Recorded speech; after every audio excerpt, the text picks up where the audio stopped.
Hi friends, இப்போ நம்ம சிறகடிக்க ஆசை சீரியலோட ரிவ்யூவை தான் பார்க்க போகிறோம். வாங்க வீடியோக்குள்ளே போகலாம். இதில் ஃபஸ்ட்டு செல்லையே ரோகிணி செட் பண்ண கறிக்கடை பாய் வீட்டுக்கு வந்ததுலேருந்து நிறையவே சொதப்பிட்டு இருக்காங்க. ஆனால் ரோகிணியோ நடுவில் பூந்து எதேதோ சொல்லி சமாளிச்சுட்டு இருக்காங்க. ஆனால் கடைசியில் அவங்க முத்துவையே டேமேஜ் பண்ணுற மாதிரி பேசிடுறாங்க. உடனே இதனால முத்து செம்ம ஆத்திரத்தில் இருக்காங்க. அப்போ இதை பார்த்த ரோகிணியோ ஐயோ இந்த முத்து வேற கோவத்தில் இருக்கானே, இவங்க வேற இப்படி சொதப்பிட்டு இருக்காங்க, நடுவில் ஏதாவது ஒரு விஷயம் மட்டும் முத்துக்கு தெரிஞ்சிச்சு அவ்வளோதான் நம்மளை வச்சு செஞ்சிருவான்னு சொல்லிட்டு பயந்துட்டு இருக்காங்க. ஆனால் அந்த கறிக்கடை பாயும் எதை பற்றியுமே கவலைப்படாம எல்லாருமே தன்னை நம்பணுன்றதுக்காக ரொம்பவே ஓவர் ஆக்டிங்லாம் பண்ணி காய்கறி எல்லாமே வெட்டி கொடுத்துட்டு இருக்காங்க. அது மட்டும் இல்லாமல் அவங்களோட காய்கறி வெட்டுற ஸ்டைலை பார்த்தே முத்து என்ன இது பார்த்தா காய்கறி வெட்டுற மாதிரியே தெரியல, கறிக்கடையில் கொத்து போடுற மாதிரிலாம் இருக்குன்னு சொல்லிட்டு கரெக்டாக உண்மையை கண்டுபிடிச்சிடுறாங்க. இதனால பத்திட்டு போன ரோகிணியோ அந்த கறிக்கடை பாய் கிட்ட எதோ சொல்லி அவசரமா ரூம்க்கு கூட்டிட்டு போறாங்க. அப்போ இது எல்லாத்தையுமே பார்த்துட்டு இருக்க மீனாவும் சரி மனசுக்குள்ளேயே என்ன ரோகிணி பண்றதெல்லாம் பார்த்தா ரொம்பவே டவுட்டா இருக்கே, அது மட்டும் இல்லாமல் அவங்க ரொம்பவே பயத்துல இருக்கிற மாதிரி தெரியுதுன்னு சொல்லிட்டு நினைக்கிறாங்க. அது மட்டும் இல்லாமல் அந்த விஷயத்த முத்துக்கிட்டையுமே போய் சொல்றாங்க. முத்துவும் எனக்கும் அதே டவுட் தான் இருக்கு, இங்க வந்தவங்களும் என்ன மலேசியா மாமான்னு சொல்லிட்டு இருக்காங்க, ஆனா மலேசியால இருந்து ஒரு விஷயம் கூட அவங்களுக்கு தெரியல. அது மட்டும் இல்லாம உள்ளூர்காரங்க மாதிரி பேசிட்டு இருக்காங்க. அதுக்கும் மேல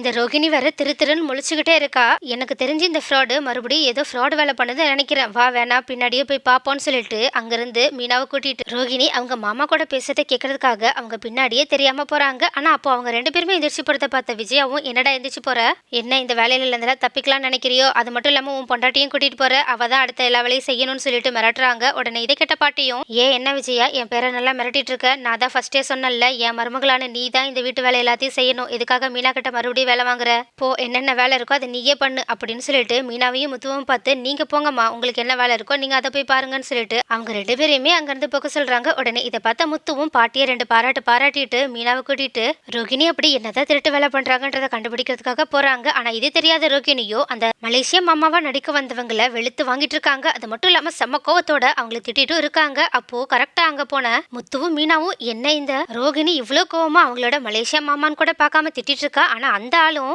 வேந்த முழிச்சிட்டு இருக்கான்னு சொல்லிட்டு பாத்துட்டு இருக்காங்க. அது மட்டும் இல்லாம ரோகிணி அப்படி என்னெல்லாம் பேசுறான்றத பாக்குறதுக்காக மறைஞ்சு நின்று இவங்க பேசுறதை கேட்டுட்டு இருக்காங்க. ஆனா இது தெரியாத ரோகிணியோ அந்த கறிக்கடை பாய் கிட்ட யோ நீ மலேசியால இருந்து வந்திருக்க என்னோட மாமான்னு இந்த வீட்டுல இருக்கவங்க கிட்ட போய் சொல்லியிருக்கேன், அது மட்டும் இல்லாம என் காசை போட்டு தானே உனக்கு எல்லா சீர்வரிசையும் வாங்கி கொடுத்தேன், அதை கொடுத்துட்டு ஒழுங்கா சாப்பிட்டுட்டு கிளம்பாம நீ பாட்டுக்கு இங்க உன்னோட கறிக்கடை வித்தியெல்லாம் காட்டிட்டு இருக்க, அதுக்கு மேல யார்கிட்ட பிரச்சனைக்கே போக கூடாதோ அந்த முத்துவை போய் குடிகாரன்னு எல்லாரும் முன்னாடியுமே சொல்லிட்டு அவ எவ்வளவு கடுப்பா இருக்கான்னு தெரியுமா, அவன் மட்டும் ஏதாவது ஒரு உண்மையை கண்டுபிடிச்சா அவ்வளவுதான் நம்மள ரெண்டு பேரையுமே பச்சு செஞ்சிருவான் அப்படின்னு சொல்லிட்டு செம்ம கோவத்தோட கத்திட்டு இருக்காங்க. உடனே இதை கேட்ட கறிக்கடை பாயும் இல்லம்மா எல்லாரையும் என்ன நம்பணுன்றதுக்காக தான் இப்படி ஆக்டிங் பண்ண, அப்படி பண்ணாதானே நீ எனக்கு நல்ல மூவில நல்ல சான்ஸ் வாங்கி கொடுப்ப, அதனால தாம இப்படி பண்ணிட்டு இருக்கேன்னு சொல்லி சொல்றாங்க. உடனே ரோகிணியும் நீ எவ்வளவு சொதப்புறன்னு உனக்கு தெரியாமையா இருக்கு, கண்டிப்பா இவங்க இன்னும் கொஞ்ச நேரத்துல நீ பேசுறதை வச்சு நீ கறிக்கடையில கறி வெட்டுற கரெக்டா கண்டுபிடிச்சிருப்பாங்க, அதனால தான் உன்னை தப்பிக்க வைக்கிறதுக்காக இங்க கூட்டிட்டு வந்தேன், இதுக்கப்புறமா அங்க போயிட்டு எதுவும் உளராம கொஞ்ச நேரம் அமைதியா இருந்தா போதும், அது மட்டும் இல்லாம சாப்பிட்டுட்டு உனக்கு ஏதோ வேலை இருக்குன்னு சொல்லிட்டு அங்க இருந்து கிளம்புற வேலையை பாருன்னு சொல்லி சொல்றாங்க. உடனே இது எல்லாத்தையுமே கேட்டுட்டு இருக்க மீனாவும் முத்து செம்ம ஷாக்ல இருக்கிறது மட்டும் இல்லாம